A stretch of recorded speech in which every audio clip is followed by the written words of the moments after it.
Hello everyone, welcome back to Top 10 MOCs. This is Mike, welcome back to BrickVault. This is the episode where we showcase all the coolest LEGO creations we found on the internet in the passing week. Also, don't forget to check out our website at brickvault.toys for the coolest creations, instructions for MOCs you would love to have in your collection, and thanks for supporting the channel. At the end of the episode, if you submitted a fan MOC through the last week's episode, there is a chance your MOC will be showcased at the very end, so stay tuned until the end, don't skip around, play it through, watch everything, and I hope to have you see your MOC at the end of the episode. And yes, you can submit another fan MOC for the next week's episode, there is a link in the description below. Coming up with number 10 on this week's list is Jan's Ohrndorf with Microcharge 4.0. You know me, I like a micro build from time to time, pretty much all the time, and they always capture my attention with the usual great NPU and just some great choices for shaping and colors that these MOCs present.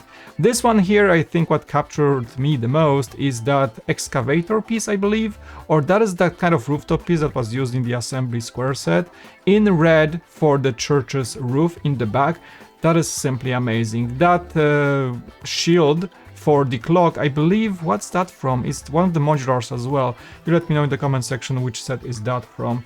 Plus the absolute amazing NPU for the plants and the foliage around the church with some minifig head accessories here and there to complete the look. Nice clean plaque with just some wooden base, sort of, and then greenery, a grass area around the church. Simply stunning, wonderfully executed.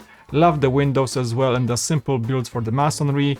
Great effect with very few bricks. Well done, gents. Number 9 goes to Alvaro Gunawan, or Gunawan I guess. Mini mobile suit, reminds me a bit of Gundam, and another kind of a micro build with great piece usage and a sense of scale even at this small of a build. We have two actual designs here, mini mobile suit, and the second one is just simply called Dow.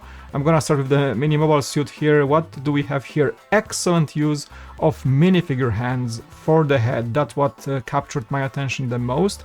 And overall minifig hands all around for a great effect of the grip linkage, oryx, whatnot. Not sure what's going on in the chest here. There seems to be a gemstone right there in the middle. And just overall simple bricks all around to capture some of the joints and systems of the mech. Really cool, some weaponry on the shoulder there, well done, and some techniques that are simply staggering how he made those connections. On the Dao build we have more like a melee mech with a giant sword here. That is pretty awesome as well. I like the use of kind of the sand blue together with the gray to create a bit more of a like a outside armor situation here, and also the angles, the kind of curved pieces, plus some red accents with those snapper pieces from Technic, plus some thread elements from the threaded parts of LEGO. Really well done. Like the head build as well, this guy has to be having some great knowledge of how to build a proper mech head. And overall the posabilities here, again, reminds me of the Gundam models for sure, so well done Alvaro on these two builds. Number 8 is weird, and I'm not sure if that's a real build or a render. Nevertheless, the situation here is quite striking, the effect, the atmosphere, everything about it. Mansur Soeleman with the Ancient Shipwrights, the founder of Haelos Star Yards, a shipbuilding corporation. Long title, but that is essentially from a Star Wars lore. Not sure if that's the extended universe, might be, but I'm gonna play a thing here. There is a video together with the MOC, and I know it's just a VFX, the effect, but it's so well done. It's amazing how much effect it gives to the immersion of the MOC. That's what captured it to be in the list in the first place. So we have this holographic thing at the top, but it just works so well with this ring thing at the top. The build here is using some really large pieces to create everything. The floor and the back wall, you know, gets this kind of size of a large chamber effect. The characters in the middle are, you know, you can kind of pause here and take a peek at what's going on. There is lots of great piece usages, some lantern elements, some next knight shields, whatnot, and the circular staircase with some sort of like altar in the middle. That works so well. I love when LEGO kind of captures the shape and gets you a perfect circular angle, which is not easy, and this MOC captured it quite well. Again, I would love to know if that is a very good render or just a fantastic build with great lighting and photography. Let me know. That's great job, Mansur. Number 7 is something more classic, Honey Crest Village by Joe or J&J Bricks, and that is a kind of a combination of multiple MOCs, so the whole thing is called Honey Crest Village. You can see the amazing attention to detail here, great foliage, the kind of paving with 2 tones of gray here, there's a small bridge with fishermen in it. Love it, love it. Just the foliage, the kind of scenery, kind of a mellow, reminds me of, I don't know, Gandalf entering Shire or something like that. There's a lively marketplace in the middle, and the building, I believe, in the front, it is called, let me just double check, that is the Green Dragon Inn, the large building. So you have some foliage elements on the sides, some of these minifig claws in green for the trees around it. Just overall simple but very striking, good medieval style build. Love the kind of rickety purple roof tiles here and there. Just overall shaping reminds a bit of that maybe blacksmith from Lego. That's very cool. And then there's the other building is Knife Juggler, or not the building, just a scene there with a knife juggler on one of the other pictures, showing some of the other buildings of the medieval village, and just a juggler well entertaining the crowds or the passerbys right there. But you really wanna look at the overall scene here with just how well these buildings work together with their stone formations and the foliage, the greeneries around it. Just a very lively and very vibrant scene. Loved it. Maybe should have been even higher on the list, but again, the list is subjective, so a MOC being lower than higher doesn't really mean anything. All of these are amazing. Well done, Joe. This one is very cool, in my opinion. Coming up to number 6, that is Bongobert with Bombas Armatis, or Armored Bee, per description. And that is one of the first MOCs I've seen using those new Dune Ornithopter long blade elements to this kind of similar ornithoptery effect, I would say. But this one also has a little bit of maybe some sci-fi vibes, but also aquanauts with the color scheme. Anyway, it's a kind of six-legged or six-wheeled vehicle with a rescue team or evac team next to it. But I just love the kind of originality of it. It again takes from the ornithopter with the wings, but everything else is more like sci-fi, maybe cyberpunk even. There was some kind of like a vehicle like that in cyberpunk. Very cool. I love the kind of windshield integration, and orange always looks good with the blue together, so it's always a nice combination. Just a very cool vehicle, something you don't see every day, and well, in sci-fi category, this MOC definitely deserves this week's spot. Well done, Bongobert. Coming up to number 5, that's one of those MOCs I wasn't sure if it should be number 1 or number 3. It's so good, but you know, it's all subjective. A higher MOC doesn't mean it's worse or better than the previous ones. Anyway, we have Dan V or Dan 5 with Manda, and check out the creator's Flickr page entirely because there's some really artsy Lego out there. This one here is for this week's spot. And that's like a sea serpent, kind of encompassing a submarine or a warship of sorts on a stand. It's so clean, great looking, just the contrast of that teal with the gray and silvers of and the reds of the submarines, just amazing. But you gotta pay attention to how many of these teal fangs are used for the serpent's scales, the body, and also these kind of overlapping corner pieces on the kind of the spine area where the white or the silver, I think it's a white color, hits the teal. Just incredible. The face, I think that's a brick-built actual head. So there is none of those pre-molded dinosaur heads, I believe, from Jurassic Park. It's much bigger than that, in fact. You have the teeth actually brick-built. And it's just the motion here, the way it kind of shows the action going on, the velocity. It's amazing. Just overall the body being so twisty and all, and achieved with actual Lego bricks. It is something to be very, very impressed by. Well done, really cool design, really cool stand, really cool overall presentation. Dan V, you're the man. Number 4, that's Kit Nugent, or Nugent, not sure how to spell that. Unwanted company at the Caravanserai. I hope I did say that right. Man, these names are sometimes hard to pronounce. Anyway, the goat is here. That's already makes the MOC, you know, automatically great. Joking, it's a great MOC overall, not because of the goat. I'm not sure where to start. It's a scene. I would guess you can focus on 2 different aspects of it. The minifigures, the characters doing a scene, a story, and then the build being just amazing architecture. I don't know, what captured my eye, I think, is just the nice contrast of colors, with a lot of the tan color, of course, used here, but other colors include the dark red, the pinks, with those hearts, for example, on the wall, some other just details with foliage elements and whatnot. You can gaze on this picture for quite a few minutes and still like find new things to talk about. I really like the archway with this kind of curved design here, not sure how he achieved that. The wall behind, I'm not sure, are those like inverted barrels creating that kind of pattern effect? That is incredible. Some of the shapings from the Middle East world are also seen here from the architecture, some cloth pieces for some covers and whatnot. It's just incredible. There's even that kind of a build in the perspective in the back. You can see maybe the outside street just poking through, a bit out of focus here to create even more desired effect. Just overall very crafted, very well designed scene, feels lively, feels like it can be taken from a movie. I'm not exactly sure about the lore behind this build, so definitely check out the link below to go to the creator's page and find yourself how amazing this is. I'm trying to show as much details as I can, as many details as I can in those videos, but there's always more to it if you go to the Flickr page of the creator and read about the MOC, find about the story and what other things they do. So Kit, welcome to the Top 10 MOCs. Number 3 is our staple creator here at Top 10 MOCs. I can help it, he just makes amazing things. Eero Okkonen with Deinocheirus. Deinocheirus, man, that's these names, man. I'm having a hard time.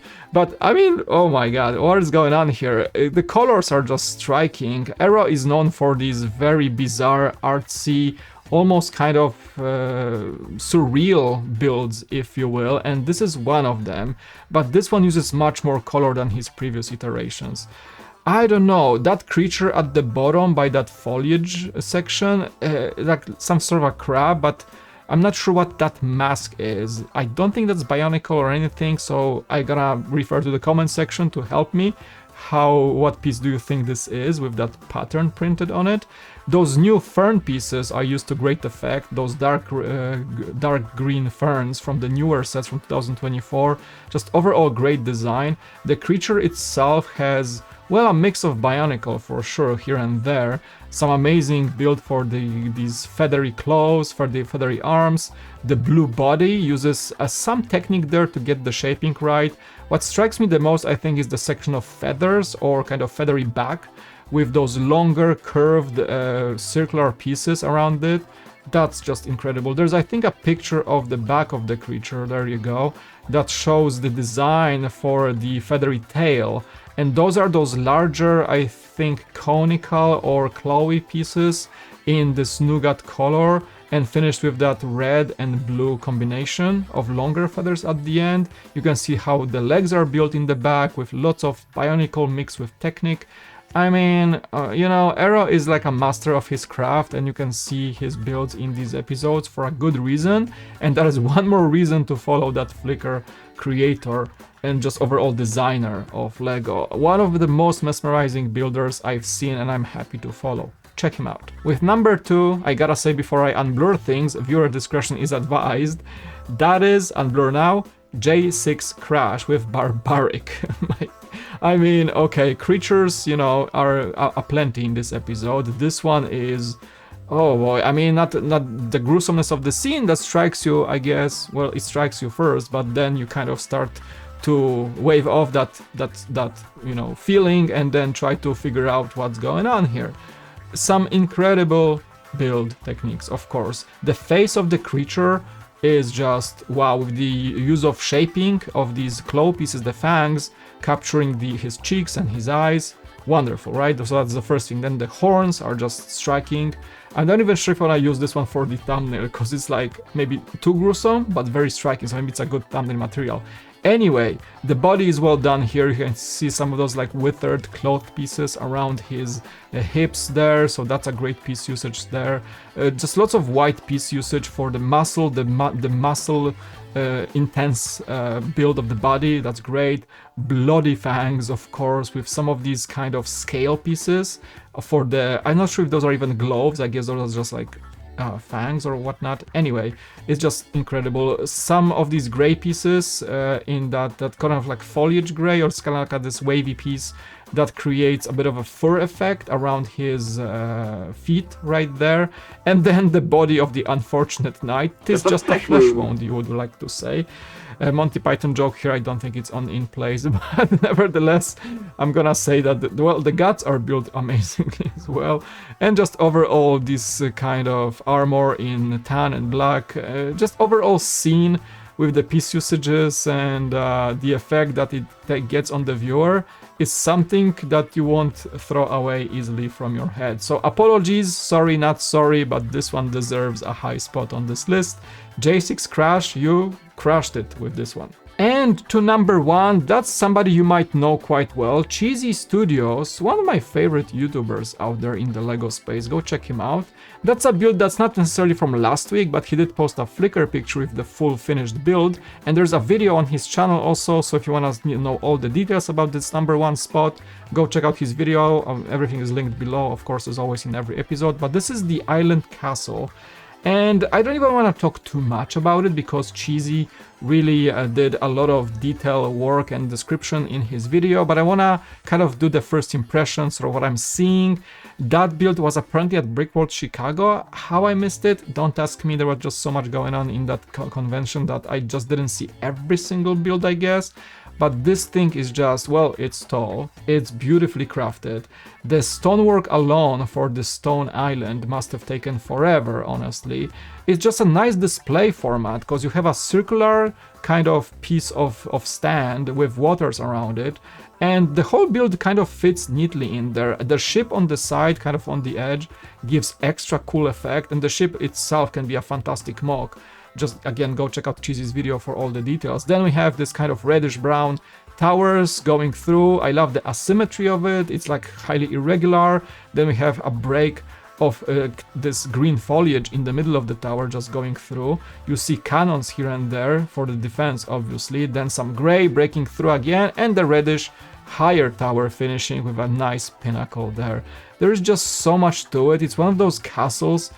People love castles, like LEGO is all about castles for the most part, let's be honest, but this is one of those castles that you will remember for a long time. It's one of those very original castles. It doesn't look like a regular castle, it looks like something from a fantasy lore for sure, but the choice of colors here and also the fantastic quality of the photography really elevates the MOC to a whole new level. And I'm super unhappy that I wasn't able to see it in person, Brickworld Chicago. How this missed me, I have no idea, but Cheesy, man, you outdid yourself with this one. Amazing job. And the honorable mentions, I have so many this week. I mean, it's getting out of hand, but I don't want to really omit anyone, and it's so hard to build those lists, but these honorable mentions might be as good as the main list, so enjoy. This is ABrickDreamer with a dreaming bard, lovely perspective shot. Maxx Davidson with recursive photo room. It's a use of the bat piece that struck me. I think it was the bat piece challenge actually. And he did a second one with the Carpenter, also using the silver bats. David Roberts with Octan Helium Barge, an incredible use of the brick separators. Entertainingly lame with Star Wars Factions ship of sorts with rotating cockpit. Jan Kusters with Marginalia,